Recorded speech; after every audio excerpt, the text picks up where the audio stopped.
Assalamualaikum warahmatullahi wabarakatuh. Waalaikumsalam warahmatullahi wabarakatuh. Terima kasih atas kehadiran teman-teman semuanya di dalam acara kita. Kali ini kita bersama akan membahas tentang budaya positif.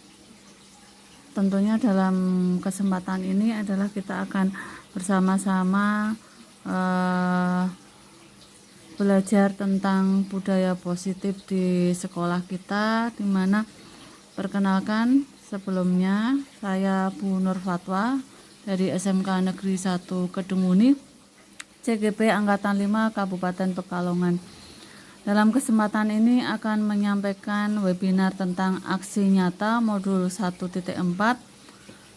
Yang pertama kita akan membahas tentang materi kita kali ini. Bisa lanjut Pak Agus.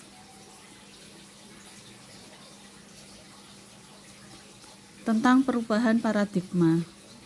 Perubahan paradigma. Jadi di dalam perubahan paradigma ini kita akan mengenal lebih jauh sebenarnya tentang maksud dari perubahan paradigma yang ada, di mana di dalam pembelajaran itu selalu mengalami suatu perubahan.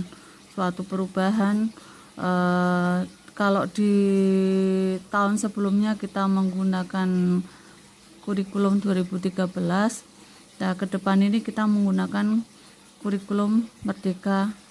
Perubahan paradigma ini kita umpamakan jadi sebuah kertas yang kita genggam, kemudian di situ itu adalah sebuah kertas yang kalau kita punya sesuatu kita genggam di dalam tangan, kemudian ada diumpamakan teman kita ingin memintanya, tetapi kita tetap mempertahankan barang atau sesuatu yang ada di tangan kita itu, tentunya tidak dengan mudah kita akan memberikan ke orang lain atau misalnya ya itu teman baik kita yang kita sering sebut bestie pun, ketika itu barang berharga sudah kita genggam, tentunya Bapak Ibu semua juga tidak akan mudah untuk melepaskan apa yang sudah kita genggam.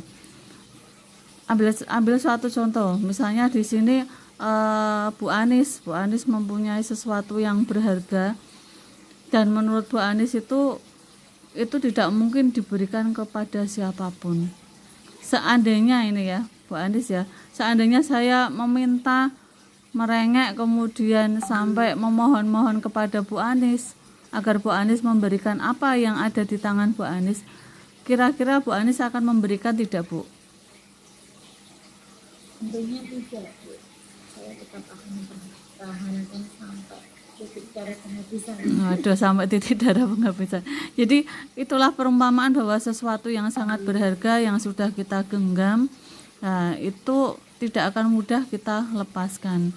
Sehingga di dalam perubahan paradigma itu yang mengendalikan adalah kuncinya pada diri kita sendiri. Kemudian untuk lanjut Pak Agus.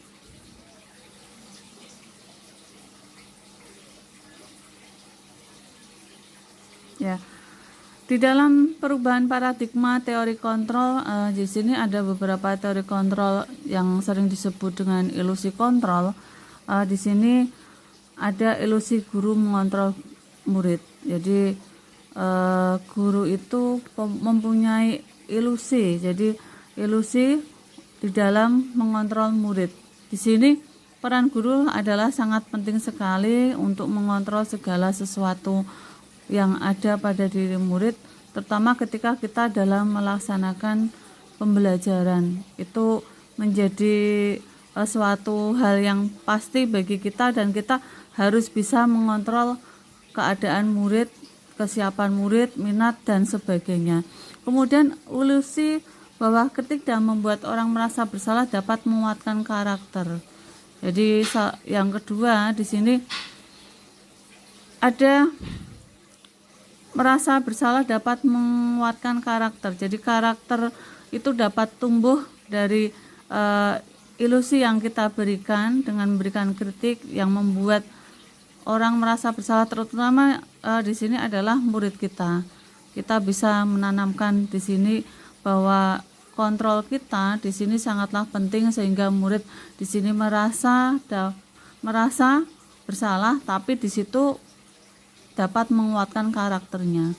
Kemudian ilusi bahwa semua penguatan positif efektif dan bermanfaat. Jadi penguatan yang kita berikan adalah positif tetapi efektif dan sangat bermanfaat bagi mereka.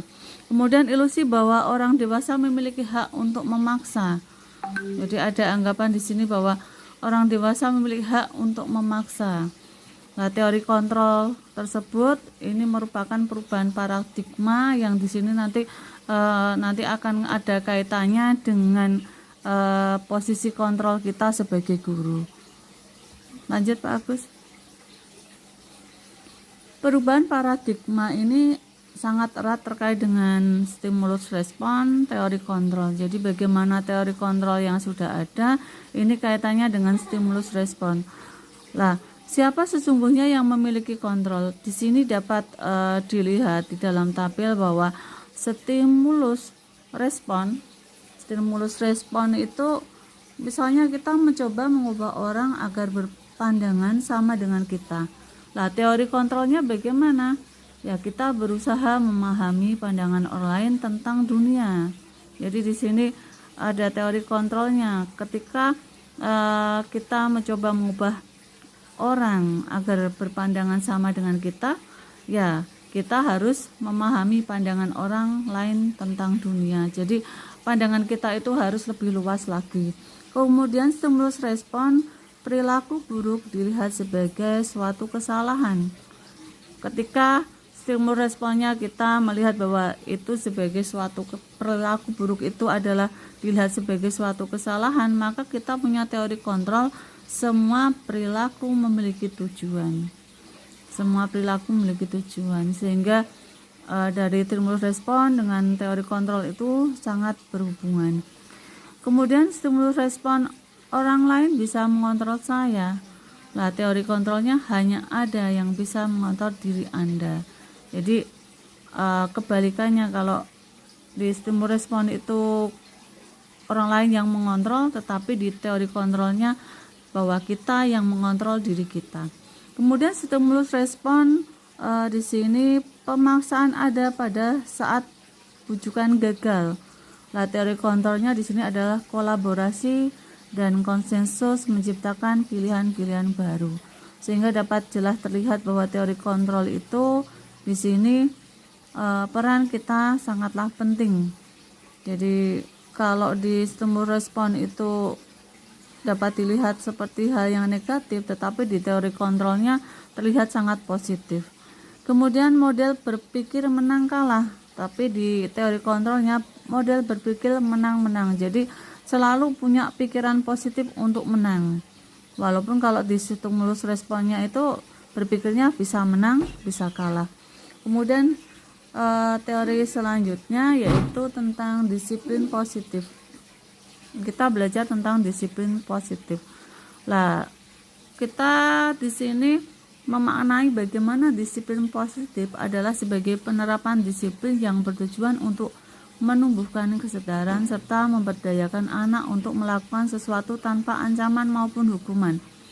Dan sementara ini di sekolahan kita yang terjadi adalah yang kita terapkan adalah tata tertib itu bukan disiplin positif selama ini. Di sekolahan saya juga sama yang diterapkan di sini.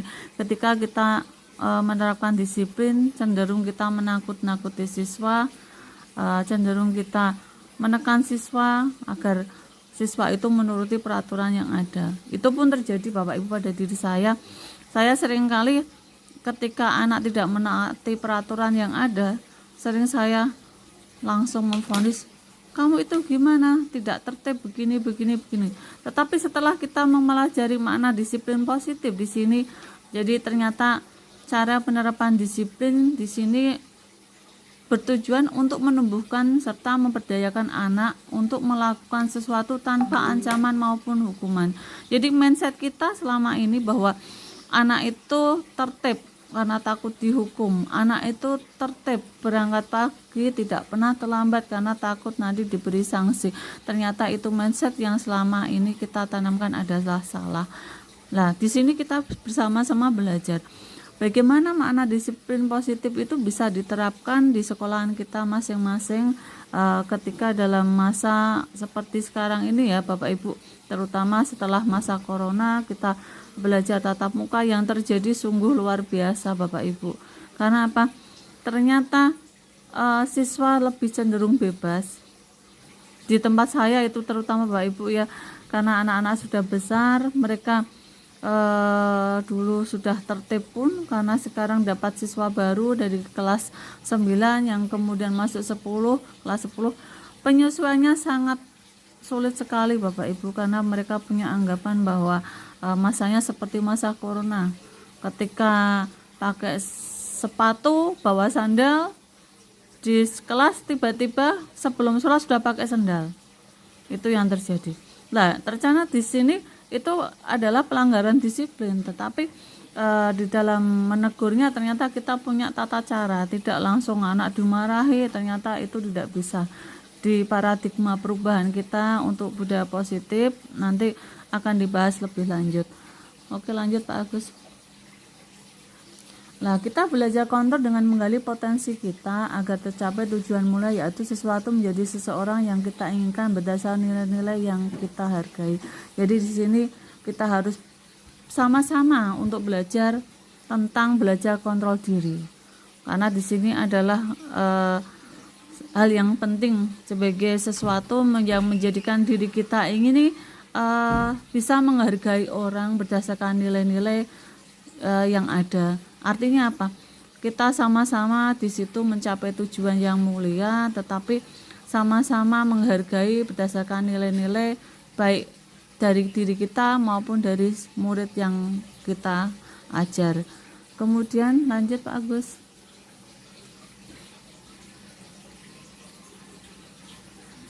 Slide berikutnya.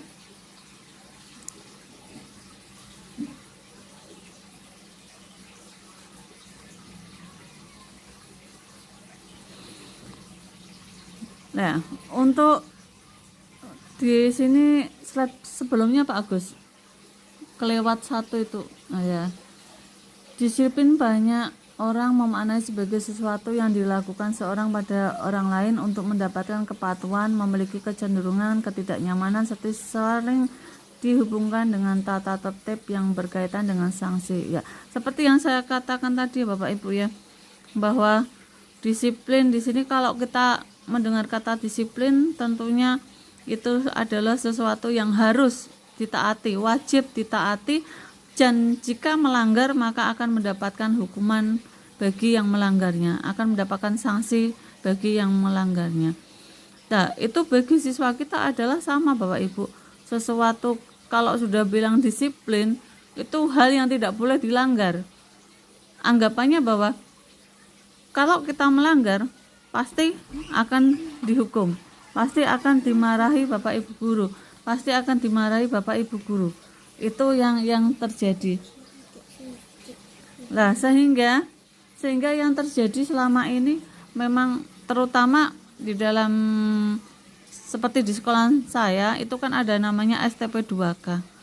Ketika anak mau masuk pintu gerbang, ketika melihat STP 2K anak itu terlambat, mesti sudah merasa takut.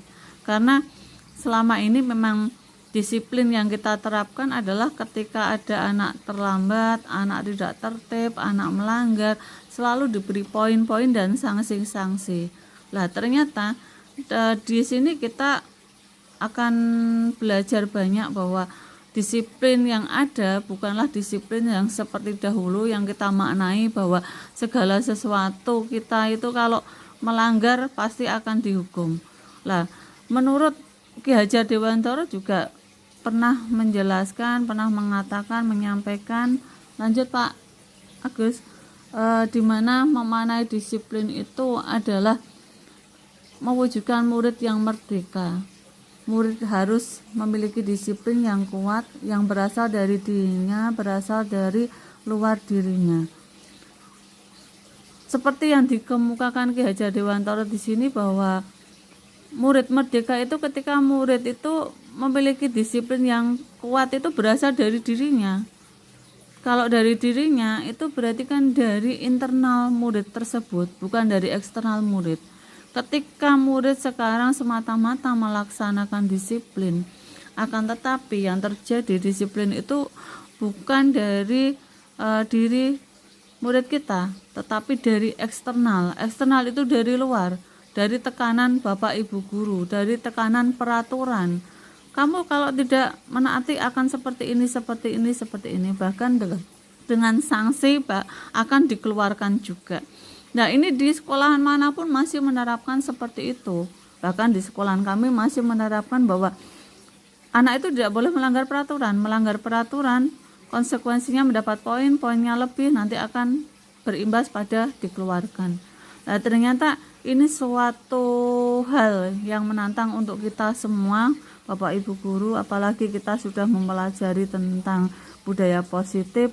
Kita semoga bisa membawa perubahan untuk sekolah kita masing-masing, bahwa di sini yang namanya disiplin itu harus muncul dari dirinya sendiri, terutama dari diri murid kita sendiri.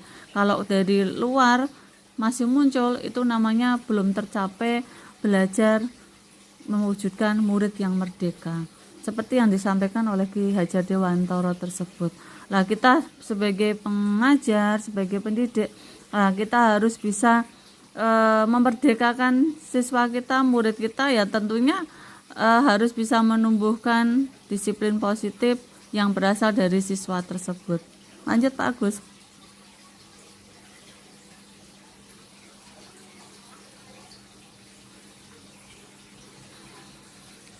Nah, makna disiplin positif di sini, di mana ada kemerdekaan, disitulah harus ada disiplin yang kuat. Disiplin itu bersifat sedisiplin. Artinya bagaimana kita sendiri yang mewajibkan kita dengan sekuat tenaga, sekeras-kerasnya, tetapi itu sama saja, sebab jikalau kita tidak cakap melakukan self-disiplin, wajiblah penguasa lain mendisiplinkan diri kita, dan peraturan demikian itulah harus ada di dalam suasana yang merdeka. Intinya bahwa disiplin itu harus muncul dari kita sendiri yang berusaha, yang mewajibkan, yang harus punya etikat untuk bisa disiplin itu. Nah, sementara kesadaran untuk disiplin itu kalau mungkin untuk diri kita sendiri bisa melaksanakan, tetapi kita kan di dalam sekolahan, ruang lingkupnya kan ada siswa, ada rekan guru.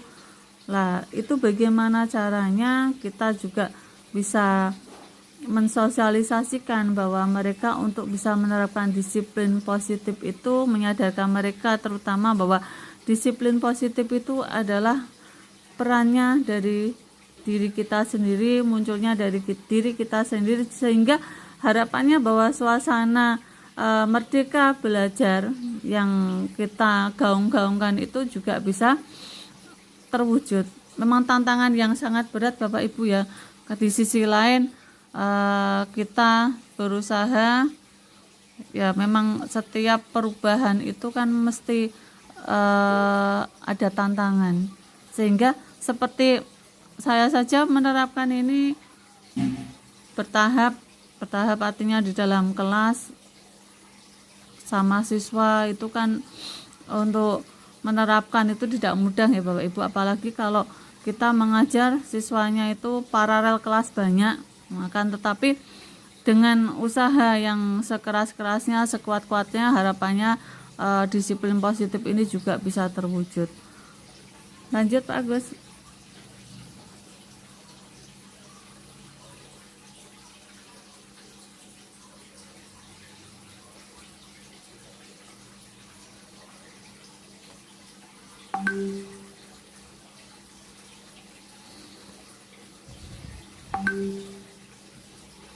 Ya, berikutnya geser ke bawah. kayak gitu ya. Iya, masuk jangan. Ya, bagaimana dikatakan seseorang itu memiliki disiplin positif? Jadi di sini dalam pernyataannya Ki Hajar itu memaknai merdeka. Menurut Ki Hajar bahwa merdeka iku jarwanya Nora mung lapasing pangrih ning uga kuat kuasa amading priyangga. Merdeka itu artinya tidak hanya terlepas dari perintah, akan tetapi juga cakap buat memerintah diri sendiri. Artinya bahwa merdeka itu kita tidak hanya terlepas dari perintah, tetapi kita juga bisa memerintahkan diri kita sendiri. Jadi kita bebas dari hanya merasa bahwa saya, misalnya ya, kita di sini bisa memerintahkan diri sendiri, itu kita bisa punya motivasi diri, bisa punya kemauan dari diri sendiri, tidak hanya sekedar diperintah saja dalam melaksanakan segala sesuatunya. Lanjut Pak Agus.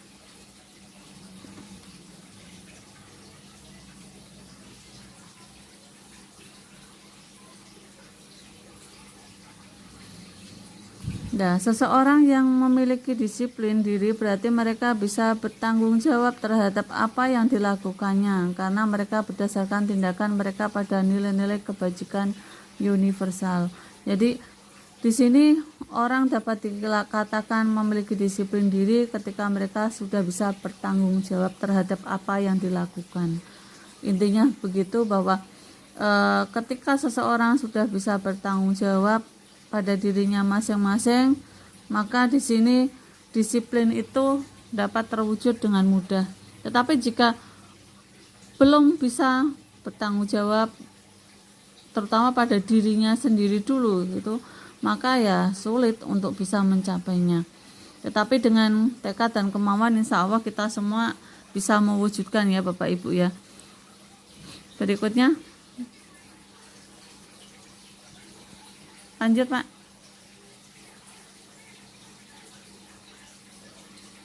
Nah, untuk nilai-nilai kebajikan, jadi di sini ada nilai-nilai kebajikan yang tadi yang disebut dengan nilai universal atau bersifat universal, di mana sifat-sifat positif manusia yang merupakan tujuan mulia yang ingin dicapai setiap individu. Nah, nilai-nilai tersebut bersifat universal dan lintas bahasa, suku, bangsa, agama maupun latar belakang. Nah, setiap perilaku perbuatan memiliki suatu tujuan. Ini menurut Dr. William Glasser bahwa disebutkan dalam teori kontrol tahun 1984. Dengan mengaitkan nilai-nilai kebajikan yang diyakini seseorang, maka motivasi intrinsik, berarti motivasi yang berasal dari diri sendiri akan terbangun, sehingga menggerakkan motivasi diri dalam untuk dapat mencapai tujuan mulia yang diinginkan. Ini dalam Diane Gosen 1998.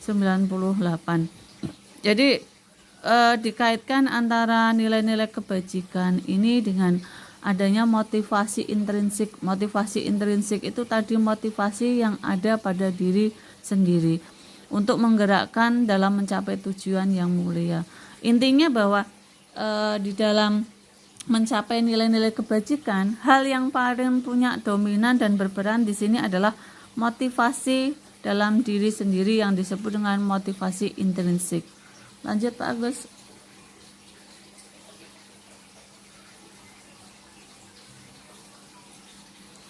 Lah, nilai-nilai kebajikan ini yang akan dicapai anak Indonesia kita kenal dengan profil pelajar Pancasila, di mana profil pelajar Pancasila ini dapat dijabarkan ada beriman bertakwa kepada Tuhan Yang Maha Esa dan berakhlak mulia, kemudian berbinikaan global, mandiri, bergotong royong, bernalar kritis dan kreatif. Jika kita lihat kesemuanya itu sangat luar biasa Bapak Ibu. Coba kalau andaikan kita terapkan benar-benar di pembelajaran, ini menjadi pembelajaran yang sangat luar biasa, karena Yang pertama itu tentang beriman dan bertakwa kepada Tuhan Yang Maha Esa. Itu adalah kalau kita itu hubungan kita dengan Tuhan. Kemudian berkebinekaan global, sangat luas sekali di sini. Berkebinekaan global itu kaitannya dengan sosial budaya yang ada di sekitar kita, di lingkungan kita. Kemudian mandiri itu sangat penting, melatih anak untuk bisa berkarya sendiri. Kemudian mandiri, tidak tergantung orang lain. Kemudian bergotong royong, di sini bergotong royong juga sangat nilai yang sangat bagus sekali, sangat mencerminkan bangsa Indonesia ya. Ditambah bernalar kritis dan kreatif. Jadi ini paket yang komplit harapannya. Ketika nilai-nilai kebajikan yang terkait dengan profil pelajar Pancasila yang ada 6 ini kita terapkan dalam pembelajaran, tentunya kita akan memperoleh suatu hasil yang luar biasa Bapak Ibu. Ini tugas kita semua, nanti semoga kita bisa menerapkan dan melaksanakan, mewujudkan pelajar yang berprofil pelajar Pancasila. Lanjut Pak.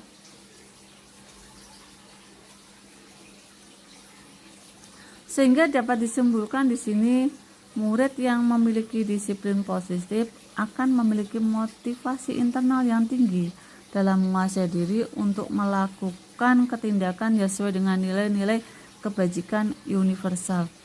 Jadi dapat disimpulkan bahwa disiplin positif ini kaitannya dengan motivasi internal yang tinggi yang dikuasai oleh diri murid tersebut, yang artinya mempunyai nilai-nilai kebajikan yang sangat sesuai. Nah, sebagai pendidik, tugas kita bagaimana? Membimbing siswa, membimbing murid kita untuk memiliki disiplin diri yang berasal dari dirinya sendiri. Tetap di sini yang menjadi utama adalah disiplin diri yang berasal dari intrinsik siswa kita, murid kita. Lah, harapannya bagaimana? Di sini dengan motivasi yang ada pada diri siswa ini untuk mewujudkan disiplin positif di sekolah kita agar terbentuk karakter siswa yang sesuai dengan profil pelajar Pancasila. Sehingga nilai kebajikan yang universal itu maka bisa tercapai. Lah, itu menjadi tugas kita Bapak Ibu untuk membimbing siswa kita, mengarahkan, kemudian bisa tercapai yang sesuai dengan terbentuknya karakter siswa yang sesuai dengan profil pelajar Pancasila. Kemudian kita lanjutkan materi berikutnya tentang teori motivasi. Ketika tadi kita membahas ya Bapak Ibu, kita membahas tentang teori motivasi yang ada pada siswa kita, bahwa unsur di situ motivasi intrinsik sangat berpengaruh terhadap tercapainya karakter siswa yang sesuai dengan profil pelajar Pancasila. Maka di sini kita sangat jelas sekali bahwa teori motivasi di sini perlu kita pelajari. Bagaimana teori motivasi yang ada? Nah, teori motivasi yang ada di sini yang pertama ya, menurut Jane Gossen dalam bukunya di sini menyatakan ada 3 motivasi perilaku manusia, yaitu 1, untuk menghindar ketidaknyamanan atau hukuman. Motivasi ini adalah motivasi tingkat terendah. Jadi untuk menghindar ketidaknyamanan atau hukuman ini merupakan tingkat motivasi yang terendah, karena di sini orang motivasi perilakunya menghindari hukuman atau ketidaknyamanan, hanya sekedar menghindari. Pada mereka secara fisik, psikologis maupun tidak terpenuhnya kebutuhan mereka, bila mereka tidak melakukan tindakan tersebut, motivasi ini bersifat eksternal. Jadi motivasi yang pertama ini bersifat eksternal, artinya berasal dari luar, bukan dari diri sendiri. Makanya hanya menghindar. Ketika menghindar di sini masih dalam tingkatan yang paling rendah. Kemudian ada tingkatan yang kedua. Lanjut Pak Agus.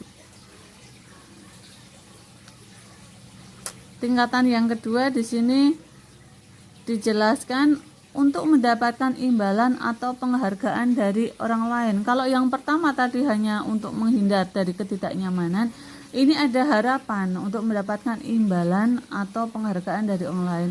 Satu tingkat di atas motivasi yang pertama. Di sini orang berperilaku untuk mendapatkan imbalan atau penghargaan dari orang lain.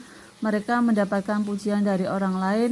Menurut mereka penting dan mereka letakkan dalam dunia berkualitas mereka.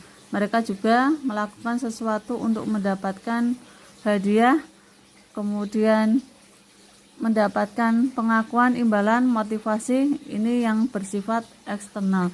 Jadi seringkali ini terjadi ya Bapak Ibu di dalam pembelajaran kita, bahwa kita seringkali di sini ya cenderung untuk, misalnya anak mengerjakan sesuatu itu mengharapkan imbalan kita. Di dalam pembelajaran juga begitu. Masih banyak bahwa kita temui motivasi dari murid-murid kita ketika di dalam kelas di sini adalah untuk mendapatkan imbalan atau penghargaan. Belum ada tingkatan yang lebih lagi. Lanjut Pak Agus.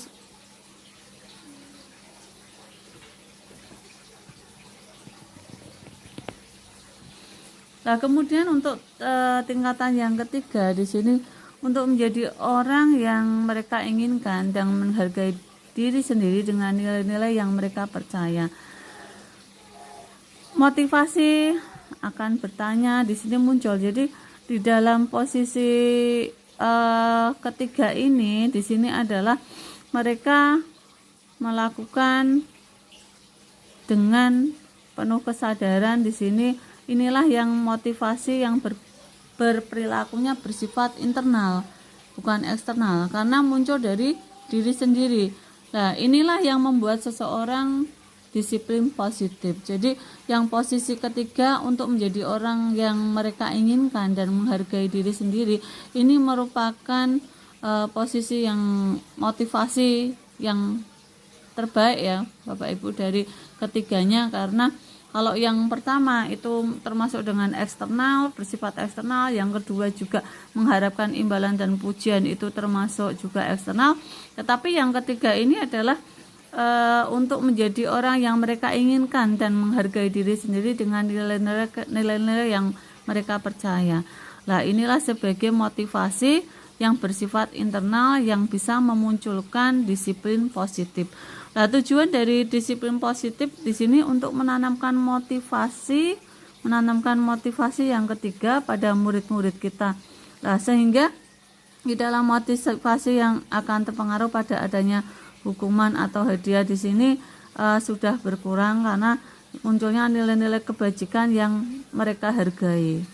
Nah, di sini kita bisa mengambil untuk penerapan yang motivasi yang ketiga, Bapak Ibu. Kemudian lanjut Pak Agus.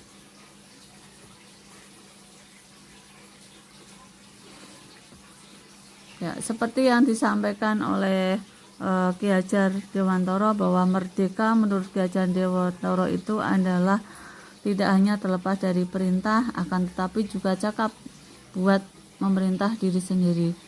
Ki Hajar Dewantoro memiliki konsepsi yang sangat luar biasa ya di sini, sehingga sikap merdeka ini bisa kita contoh, kita teladani, dan kita terapkan di dalam menjalankan tugas kita sebagai pendidik.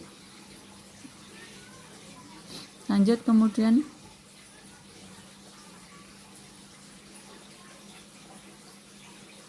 Ya.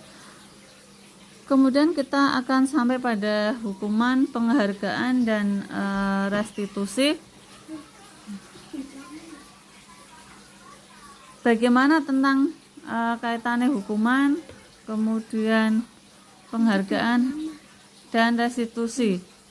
Penghargaan dan restitusi. Lanjut Pak Agus. Berikutnya tentang penghargaan maupun hukuman. Di sini adalah cara mengontrol perilaku seseorang yang menghancurkan potensi untuk pembelajaran yang sesungguhnya. menurut Kohn secara ideal tindakan belajar itu sendiri adalah penghargaan yang sesungguhnya. Jadi ketika kita memberikan penghargaan ataupun hukuman, di sini adalah cara-cara mengontrol perilaku seorang yang dapat menghancurkan potensi untuk pembelajaran yang sesungguhnya.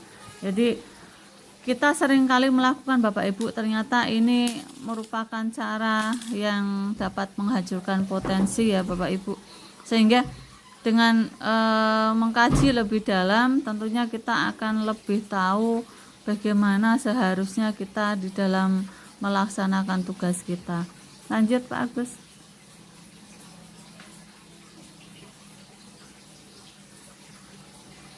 Nah, kemudian apa itu restitusi? Nah, kita bahas tentang restitusi. Nah, di sini restitusi proses menciptakan kondisi bagi murid untuk memperbaiki kesalahan mereka sehingga mereka bisa kembali pada sekelompok mereka dengan karakter yang lebih kuat. Restitusi juga merupakan proses kolaboratif yang mengajarkan murid untuk mencari solusi untuk masalah mereka dan membuat murid berpikir tentang orang seperti apa yang mereka inginkan menjadi tujuan mulia dan bagaimana mereka harus memperlakukan orang lain. Di sini Bapak Ibu bahwa proses restitusi ini sangatlah yang kita perlu terapkan karena di sini prosesnya kolaboratif mengajarkan murid mencari solusi sehingga di sini tidak hanya menghukum atau menghakimi siswa, tetapi dengan restitusi ini murid itu bisa mencari solusi atas masalahnya itu apa. Jadi tujuannya akan lebih tercapai. Lanjut Pak Agus. Nah, ciri-ciri restitusi itu apa saja? Di sini kita sudah mengetahui bahwa restitusi itu bersifat kolaboratif, tetapi ada beberapa ciri-ciri. Di sini ada 9 ciri-ciri, di mana yang pertama adalah bukan untuk menebus kesalahan, namun untuk belajar dari kesalahan. Jadi sangat bagus sekali di sini, tidak ada untuk menebus kesalahan, tapi untuk belajar dari kesalahan. Kemudian memperbaiki hubungan. Jadi justru dengan restitusi memperbaiki hubungan yang baik antara guru dan siswa. Misalnya siswa melakukan suatu pelanggaran pun dengan adanya restitusi nanti siswa akan lebih menyadari. Kemudian tawaran bukan paksaan. Karena sifatnya tawaran sehingga ini lebih bagus untuk diri murid. Kemudian restitusi menuntun untuk melihat ke dalam diri, menuntun ketika murid melakukan suatu kesalahan. Dengan restitusi di sini murid akan lebih bisa mengetahui ke dalam dirinya. Kemudian restitusi mencapai kebutuhan dasar yang mendasari tindakan. Berarti di sini restitusi mempunyai peran yang mendasari tindakan yang murid kita lakukan. Kemudian restitusi diri adalah cara yang paling baik. Di sini adalah sebagai cara yang paling baik. Fokus pada karakter bukan tindakan.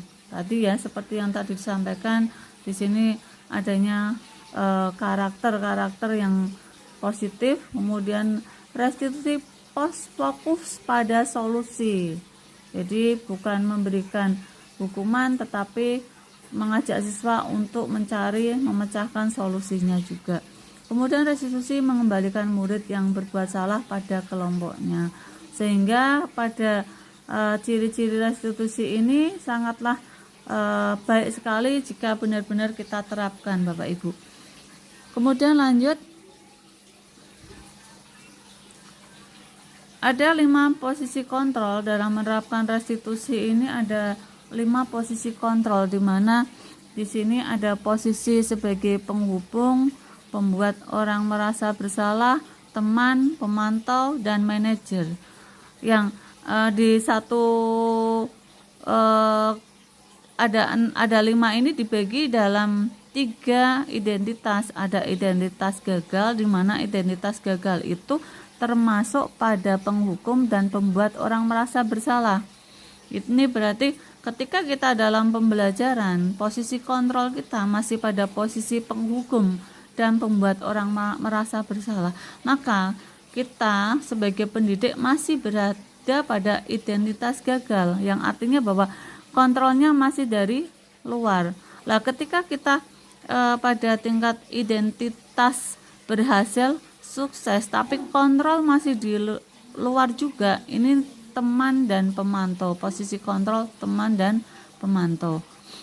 Lah kita bisa lihat nanti kita masih sekarang ini berada pada posisi mana gitu ya. Lah ketika identitas berhasil atau sukses, kontrolnya sudah dari diri sendiri, ini yang paling bagus. Lah yang paling bagus ini, maka kita sudah berasa pada posisi sebagai manajer. Ketika kita sudah berada pada posisi manajer ini, maka kita sudah bisa menerapkan posisi kontrol yang terbaik. Dimana kalau di posisi masing-masing bisa Bapak Ibu perhatikan di sini ketika guru berhasil, di sini ada kata-katanya bagaimana. Lah kalau yang paling bagus di posisi manajer ini, bahwa kita bisa mengajak siswa di sini untuk bisa berpikir dan akhirnya mencari suatu solusi untuk permasalahannya tanpa kita menyalahkan pada siswa kita. Lah kalau di posisi penghukum ini sangat rawan sekali Bapak Ibu, karena di posisi penghukum ini nanti hasilnya siswa akan cenderung untuk mengulangi lagi kesalahan, untuk cenderung berbohong, karena untuk menghindari hukuman maka mereka bisa melakukan hal tersebut. Berbeda dengan ketika kita sudah melakukan posisi manajer, di sini bagaimana caranya siswa tersebut diajak berpikir, kemudian bisa mencari solusinya. Disinilah penguatan karakter bisa terbentuk sehingga siswa menyadari diri. Di sini kita sampai pada contoh ya, contoh. Jadi ketika pernyataan di situ menyatakan bahwa saya kecewa sekali dengan kamu. Di sini guru sebagai pembuat orang merasa bersalah, posisi kontrolnya ketika menyampaikan kamu tidak pernah benar melakukannya, maka di situ guru sebagai penghukum. Kemudian ketika ada pernyataan ayolah lakukan demi ibu bapak, di sini guru posisinya sebagai teman. Kemudian apakah kamu mau mendapatkan stiker bintang hari ini? Disinilah kita ketika menawarkan mendapatkan stiker bintang, maka sebagai pemantau. Ada posisi kontrol di sini sebagai manajer, di mana pernyataan yang disampaikan bagaimana kamu bisa menyelesaikan masalah ini. Disinilah bahwa posisi kita sebagai guru, sebagai manajer. Ada lagi sebagai penghukum, di sini kamu selalu yang paling terakhir. Jadi kalau sebagai penghukum itu intinya di sini guru selalu menghakimi, selalu menganggap anak itu salah. Kemudian lanjut untuk segitiga restitusi, bahwa segitiga restitusi di sini dapat disimpulkan sebagai proses menciptakan kondisi bagi murid untuk memperbaiki kesalahan mereka sehingga mereka bisa kembali pada kelompok mereka dengan karakter yang lebih kuat lagi. Sehingga di sini dapat disimpulkan ya bahwa segitiga restitusi itu sebagai proses untuk menciptakan kondisi murid dalam memperbaiki kesalahannya sehingga mereka dapat kembali ke dalam kelompoknya dengan memiliki karakter yang lebih baik, lebih kuat lagi. Dapat digambarkan di sini ya, gambar dari segitiga restitusi. Lanjut Pak. Bahwa di situ segitiga restitusi berada di dalam pusatnya, di tengah, yang kemudian dikelilingi ada 3. Ada di sini meyakinkan keyakinan, menstabilkan identitas, kemudian ada validasi tindakan yang salah. Jadi dengan 3 langkah ini, maka di sini akan terciptalah suatu solusi dari segitiga restitusi yang diterapkan. Lanjut Pak.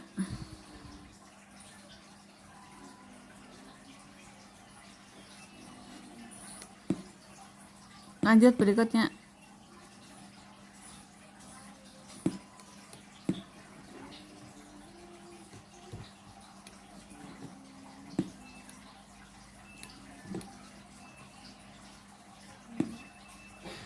Ya, langkah dari segitiga restitusi di sini langkahnya ada 3. Yang pertama, menstabilkan identitas.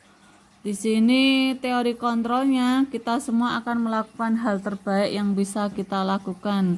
Jadi langkah pertama, menstabilkan identitas terlebih dahulu. Kemudian yang kedua, validasi tindakan yang salah. Untuk validasi tindakan yang salah di sini semua perilaku ini memiliki alasan dalam teori kontrolnya. Yang ketiga, menanyakan keyakinan. Menanyakan keyakinan dalam teori kontrolnya, kita semua memiliki motivasi internal. Jadi memberikan pernyataan yang dimana bahwa motivasi internal itu dimiliki oleh semua murid yang berasal dalam diri murid tersebut. Lanjut Pak Agus.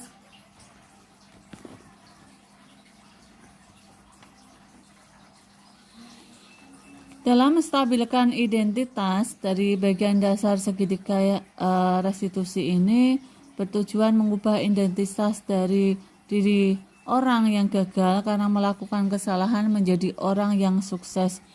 Jadi ada tujuan untuk mengubah identitas bahwa punya ketika seseorang melakukan kesalahan di sini bisa mempunyai keyakinan bahwa nanti akan bisa menjadi orang yang sukses. Di dalam menstabilkan identitas ini ada kalimat-kalimat yang bisa kita sampaikan.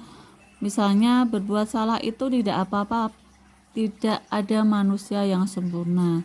Ini bisa kita sampaikan ketika kita berhadapan terhadap siswa yang melakukan pelanggaran. Kita melakukan langkah segitiga restitusi. Yang pertama, menstabilkan identitas. Kita bisa menyampaikan kalimat-kalimat tersebut. Seperti saya juga pernah melakukan kesalahan seperti itu. Kita bisa menyelesaikan ini. Bapak Ibu tidak tertarik mencari siapa yang salah, tapi Bapak Ibu ingin mencari solusi dari permasalahan ini. Kamu berhak merasa begitu. Apa kamu sedang menjadi teman yang baik buat dirimu sendiri?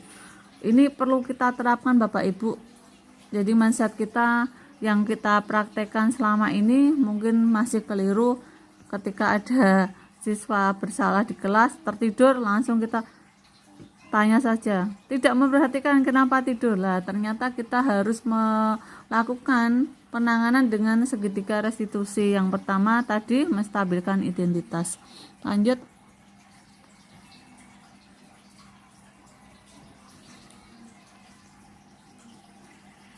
Yang kedua di sini adalah menstabilkan identitas. Ini ada contohnya, ternyata ada contohnya kalimatnya ketika ada suatu kasus anak terlambat di sini di sekolah sehingga yang bernama Rahmah tidak bisa mengikuti pelajaran sesuai dengan peraturan yang ada.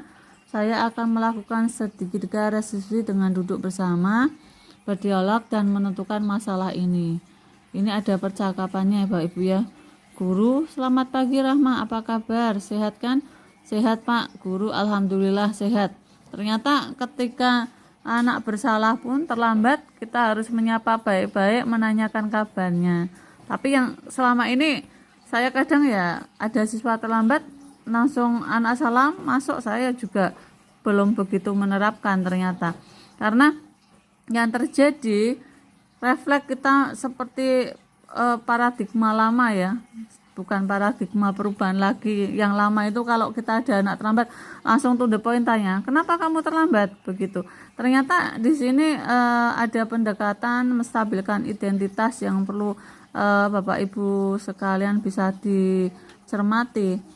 ternyata di sini percakapannya sangatlah penting ya.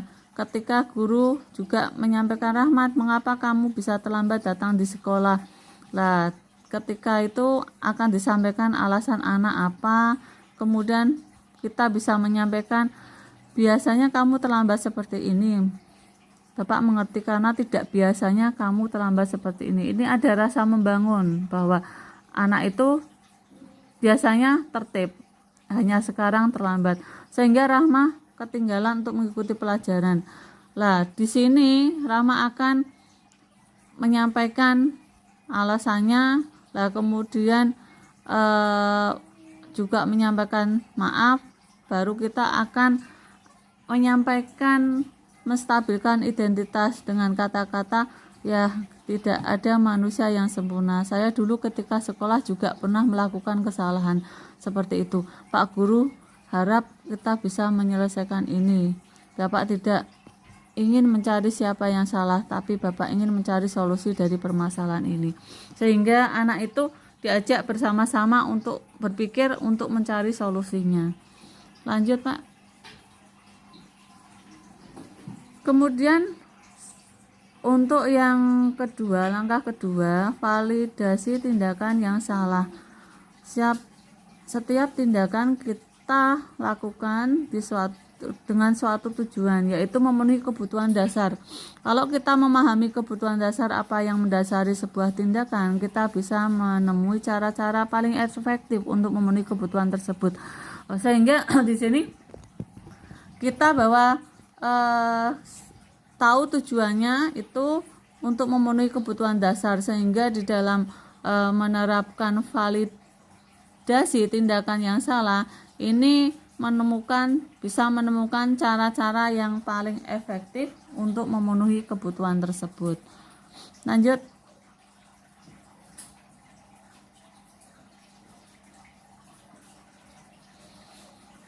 Menurut teori kontrol, semua tindakan manusia baik atau buruk pasti memiliki maksud atau tujuan tertentu. Seorang guru yang memahami teori kontrol pasti akan mengubah pandangannya dari stimulus respon ke cara berpikir proaktif yang mengenali tujuan dari setiap tindakan. Kita mungkin tidak suka sikap seorang anak yang terus-menerus merengek, tapi bila sikap itu mendapat perhatian kita, maka itu telah memenuhi kebutuhan anak tersebut. Kalimat-kalimat di bawah ini mungkin terdengar asing buat guru, namun bisa dikatakan dengan nada tanpa menghakimi dan memvalidasi kebutuhan mereka. Pada intinya bahwa kita untuk bisa mengubah dari stimulus respon menjadi berpikir proaktif, yang pada akhirnya kita tidak menghakimi atau memvalidasi kebutuhan mereka. Artinya di sini bahwa peran kita sangat penting untuk bisa mengubah tindakan yang mereka lakukan menjadi lebih baik lagi, mengubah pandangannya juga ya. Lanjut. Nah, contoh kalimat restitusi. Padahal kamu bisa melakukan yang lebih buruk dari ini ya. Kamu pasti punya alasan mengapa melakukan hal ini. Ternyata Bapak Ibu, kalimat restitusi itu tidak mudah kita sampaikan, karena itu harus dipelajari dan kita ingat-ingat. Kita mindsetnya masih sama Bapak Ibu ya, ketika ada anak melakukan kesalahan, kita kadang lupa bahwa kita sudah tahu kalimat restitusi ini, tetapi tetap kita menggunakan kalimat-kalimat yang belum sesuai dengan kalimat restitusi. Nah, ini bisa nanti kita sama-sama pelajari Bapak Ibu, kalimat yang baik itu ternyata bagaimana. Itu contohnya ada lagi, kamu boleh mempertahankan sikap itu, tetapi kamu harus menambahkan sikap yang baru. Itu ternyata kalimat restitusi kalau saya cermati itu lebih halus ya Bapak Ibu, yang bersifat membangun intrinsik dari diri siswa. Lanjut.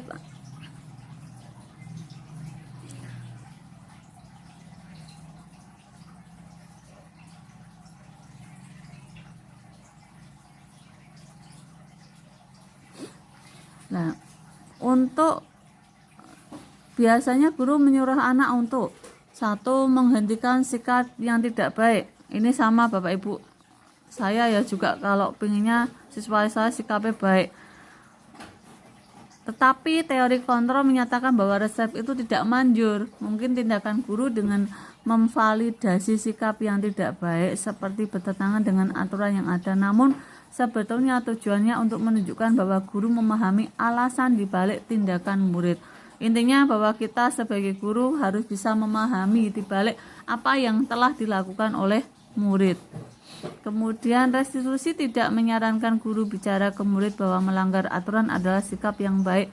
Tapi dalam restitusi guru harus memahami alasannya dan paham bahwa setiap orang pasti akan melakukan yang terbaik di waktu tertentu. Jadi intinya di sini dengan restitusi guru itu kita tidak mengatakan bahwa di situ anak boleh melanggar, anak boleh ini, tidak ya. Tetapi dengan adanya restitusi kita akan lebih memahami bahwa di balik yang mereka lakukan mereka juga punya alasan. Di sini tujuannya bahwa tidak hanya kita adanya power kita, penguasaan kita, tetapi dengan adanya restitusi yang kita lakukan kita juga mengetahui bahwa anak itu sebenarnya butuh apa, butuh kebutuhan apa, misalnya kasih sayang atau di situ perhatian, sehingga kita bisa menentukan solusi yang tepat juga. Lanjut, Pak.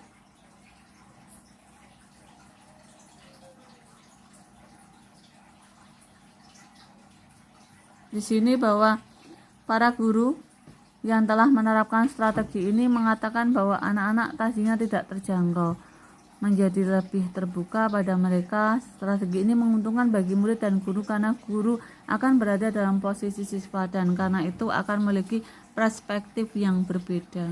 Sehingga dengan penerapan strategi restitusi ini diharapkan ada komunikasi yang baik antara guru dan siswa, ada keterbukaan dan akhirnya menjadi suatu hubungan yang lebih baik lagi. Lanjut.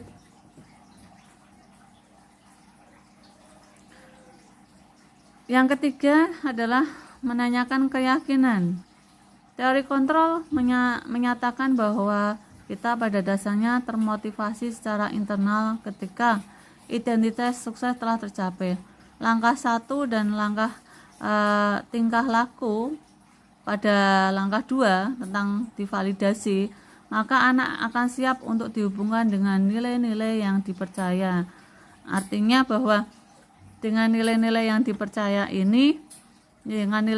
dipercaya ini, mereka punya suatu keyakinan dengan pernyataan-pernyataan tiba menghubungkan keyakinan anak dengan keyakinan kelas atau keluarga. Nah, dengan menanyakan keyakinan ini maka akan terbentuklah bahwa anak itu sadar dengan sendirinya, menyadari akan tanggung jawabnya. Oh, ternyata yang saya lakukan adalah salah. Oh, ternyata saya harus seperti ini. Intinya bahwa menanyakan keyakinan ini anak untuk bisa mengkoreksi diri sendiri dan kedepannya bisa lebih bertanggung jawab terhadap keyakinan yang sudah mereka sepakati. Lanjut, Pak.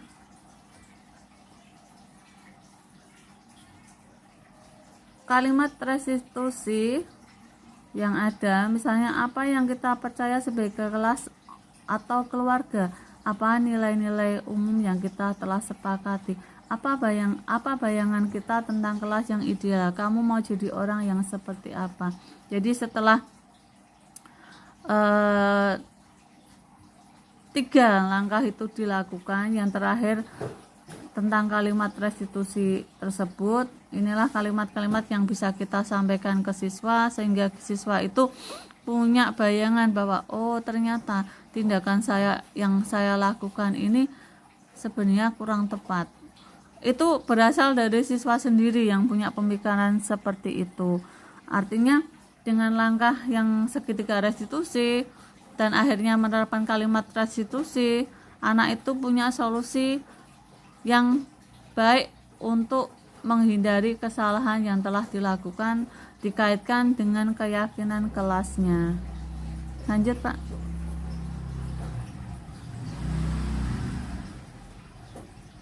Lanjut berikutnya.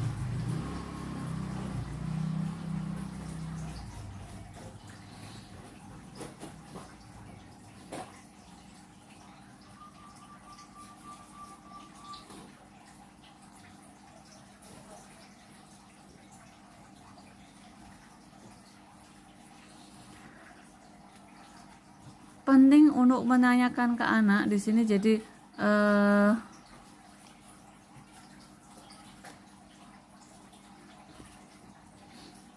Jadi penting untuk menanyakan ke anak bahwa kehidupan seperti apa nantinya yang mereka inginkan. Jadi apakah kamu ingin menjadi orang yang sukses, bertanggung jawab, atau bisa dipercaya? Kebanyakan anak akan mengatakan iya, tapi mereka tidak tahu bagaimana caranya menjadi orang seperti itu. Guru dapat membantu dengan bertanya seperti apa jika mereka menjadi orang seperti itu. Ketika anak sudah mendapatkan gambaran yang jelas tentang orang,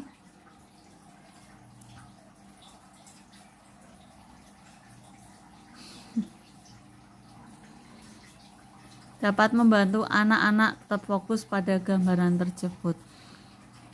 Demikian ya Bapak Ibu, bahwa seketika restitusi dengan 3 langkah yang harus kita terapkan untuk membuat kenyamanan kelas, untuk menciptakan kondisi sekolah kita lebih baik lagi.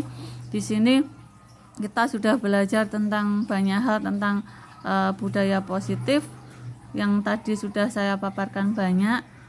Semoga apa yang sudah kami sampaikan bisa bermanfaat untuk kita semua dan kita semua bisa menerapkan dalam pembelajaran maupun di lingkungan sekolah kita. Demikian ya Bapak Ibu. Apa ada yang ingin disampaikan Pak Wiwit, Pak Agus? Nanti lanjut Pak Wiwit ini.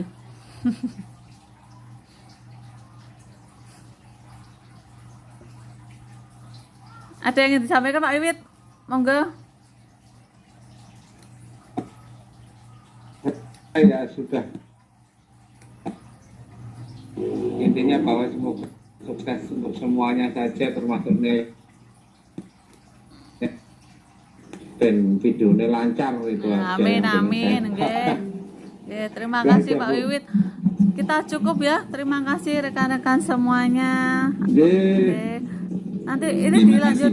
Terima kasih Pak Agus, terutama sebagai pembantu umum. Sekian dulu, terima kasih saya sampaikan. Assalamualaikum warahmatullahi wabarakatuh.